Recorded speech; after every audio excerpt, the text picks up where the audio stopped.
ओम नमो भगवते वासुदेवाय नमः। आप सभी का दिन शुभ और मंगलमय हो। माता लक्ष्मी और भगवान विष्णु की कृपा आप सभी पर बनी रहे। आज हम सुनेंगे कार्तिक मास कथा अध्याय 6 और साथ में सुनेंगे सास बहू की कार्तिक स्नान की कहानी। तो आइए पूर्ण श्रद्धा के साथ कार्तिक मास की कथा श्रवण करते हैं। नारद जी बोले, जब 2 घड़ी रात बाकी रहे तब तुलसी की मृतिका, वस्त्र और कलश लेकर जलाशय पर जाएं। कार्तिक में जहां कहीं भी प्रत्येक जलाशय के जल में स्नान करना चाहिए। गर्म जल की अपेक्षा ठंडे जल में स्नान करने से 10 गुना पुण्य प्राप्त होता है। उससे 100 गुना पुण्य बाहरी कुएं के जल में स्नान करने से होता है। उससे अधिक पुण्य बावड़ी में और उससे भी अधिक पुण्य पोखर में स्नान करने से होता है। उससे 10 गुना झरनों में और उससे भी अधिक पुण्य कार्तिक में नदी स्नान करने से होता है। उससे भी 10 गुना पुण्य वहां होता है जहां 2 नदियों का संगम हो, और यदि कहीं 3 नदियों का संगम हो तब तो पुण्य की सीमा ही नहीं है। स्नान से पहले भगवान का ध्यान करके स्नानार्थ संकल्प करना चाहिए। फिर तीर्थ में उपस्थित देवताओं को क्रमशः अर्घ्य, आचमनीय आदि देना चाहिए। अर्घ्य मंत्र इस प्रकार है। हे कमलनाथ, आपको नमस्कार है। हे जलाशी भगवान, आपको प्रणाम है। हे ऋषिकेश, आपको नमस्कार है। मेरे दिए अर्घ्य को आप ग्रहण करें। बैकुंठ, प्रयाग तथा बद्रिकाश्रम में जहां कहीं भगवान विष्णु गए, वहां उन्होंने 3 प्रकार से अपना पांव रखा था। वहां पर ऋषि वेद यज्ञों सहित सभी देवता मेरी रक्षा करते रहे। हे जनार्दन, हे दामोदर, हे देवेश, आपको प्रसन्न करने हेतु मैं कार्तिक मास में विधि विधान से ब्रह्म मुहूर्त में स्नान कर रहा हूँ। आपकी कृपा से मेरे सभी पापों का नाश हो। हे प्रभु, कार्तिक मास में व्रत तथा विधि पूर्वक स्नान करने वाला मैं अर्घ्य देता हूँ। आप राधिका सहित ग्रहण करें। हे कृष्ण, हे बलशाली राक्षसों का संहार करने वाले भगवन, हे पापों का नाश करने वाले, कार्तिक मास में प्रतिदिन दिए हुए मेरे इस अर्घ्य द्वारा कार्तिक स्नान का व्रत करने वाला फल मुझे प्राप्त हो। तत्पश्चात विष्णु, शिव तथा सूर्य का ध्यान करके जल में प्रवेश कर नाभि के बराबर जल में खड़े होकर विधि पूर्वक स्नान करना चाहिए। गृहस्थी को तिल और आंवले का चूर्ण लगाकर तथा विधवा स्त्री व यति को तुलसी की जड़ की मिट्टी लगाकर स्नान करना चाहिए। सप्तमी, अमावस्या, नवमी, त्रयोदशी, द्वितीया, दशमी आदि तिथियों को आंवला तथा तिल से स्नान करना वर्जित है।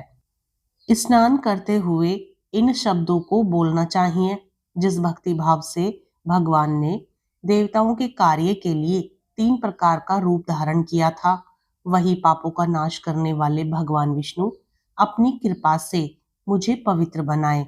जो मनुष्य भगवान विष्णु की आज्ञा से कार्तिक व्रत करता है, उसकी इंद्रादि सभी देवता रक्षा करते हैं, इसलिए वह मुझको पवित्र करे। अदिति आदि सभी नारियां, यज्ञ, सिद्ध, सर्प और समस्त औषधियां व तीनों लोकों के पहाड़ मुझे पवित्र करें। इस प्रकार कहकर स्नान करने के बाद मनुष्य को हाथ में पवित्री धारण करके देवता, ऋषि, मनुष्यों तथा पितरों का विधि पूर्वक तर्पण करना चाहिए। तर्पण करते समय तर्पण में जितने तिल रहते हैं उतने वर्ष पर्यंत व्रती के पितृगण स्वर्ग में वास करते हैं। उसके बाद व्रती को जल से निकलकर शुद्ध वस्त्र धारण करने चाहिए। सभी तीर्थों के सारे कार्यों से निवृत्त होकर पुनः भगवान विष्णु का पूजन करना चाहिए। सभी तीर्थों के सारे देवताओं का स्मरण करके भक्ति पूर्वक सावधान होकर चंदन, फूल और फलों के साथ भगवान विष्णु को फिर से अर्घ्य देना चाहिए। अर्घ्य के मंत्र का अर्थ इस प्रकार है। मैंने पवित्र कार्तिक मास में स्नान किया है। हे विष्णु, राधा के साथ आप मेरे दिए हुए अर्घ्य को ग्रहण करें। तत्पश्चात चंदन, फूल और तांबुल आदि से वेद पाठी ब्राह्मणों को श्रद्धा पूर्वक पूजन करें और बारंबार नमस्कार करें। ब्राह्मणों के दाएं पांव में तीर्थों का वास होता है, मुंह में वेद और समस्त अंगों में देवताओं का वास होता है। अपने कल्याण की इच्छा रखने वाले मनुष्य को इनका ना तो अपमान करना चाहिए और ना ही इनका विरोध करना चाहिए। फिर एकाग्रचित होकर भगवान विष्णु की प्रिय तुलसी जी का पूजन करना चाहिए। उनकी परिक्रमा करके उनको प्रणाम करना चाहिए। हे देवी, हे तुलसी, देवताओं ने ही प्राचीन काल से तुम्हारा निर्माण किया है और ऋषियों ने तुम्हारी पूजा की है। हे विष्णु प्रिया तुलसी, आपको नमस्कार है। आप मेरे समस्त पापों को नष्ट करो। इस प्रकार जो मनुष्य भक्ति पूर्वक कार्तिक व्रत का अनुष्ठान करते हैं, वे संसार के सुखों का भोग करते हुए अंत में मोक्ष को प्राप्त करते हैं। प्रेम से बोलिए श्री कृष्ण भगवान की जय। हरे कृष्ण कृष्ण कृष्ण हरे हरे, हरे राम राम राम हरे हरे। अब सुनिए कार्तिक स्नान में सुनी जाने वाली सास बहू की कथा। दो सास बहुएं थी। कार्तिक मास आया तो सास बोली, मैं कार्तिक स्नान के लिए तीर्थ जाना चाहती हूँ। तब बहू बोली कि माँ जी मैं भी चलूंगी। तब सास बोली कि अभी तेरी उम्र नहीं है, अभी मुझे जाने दे। सासू तीर्थ गई तो बहू कुम्हार के यहाँ से 33 कुंडे ले आई। रोज एक कुंडा भरकर रखती। उधर गंगा में सासू जी की नथ गिर गई। बहू कुंडे में नहाती हुई बोली, सासू नहावे उंडे में, मैं नहाऊं कुंडे में। इतने में गंगा की धारा कुंडे में आ गई, साथ में सासू की नथ भी आ गई। बहू ने नथ पहचान ली और अपने नाक में पहन ली। महीना पूरा हुआ, सासू जी आई। सासू जी ने घर आकर जब बहू के नाक में अपनी नथ देखी तो बोली, तू यह कहाँ से लाई? तो वह बोली कि यह तो मेरे कुंडे में गंगा की धारा के साथ आ गई।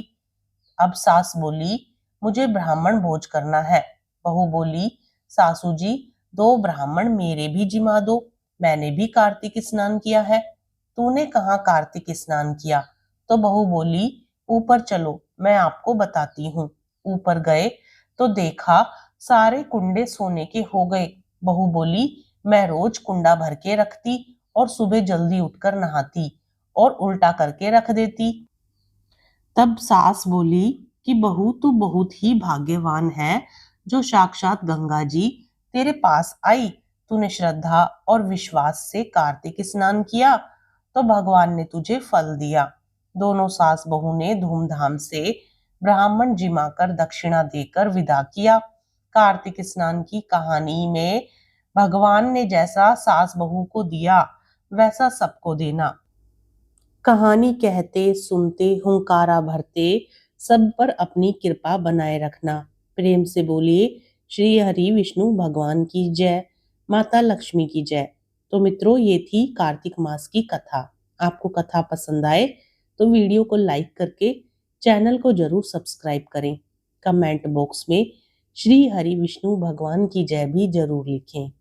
हरे कृष्ण कृष्ण कृष्ण हरे हरे, हरे राम राम राम हरे हरे।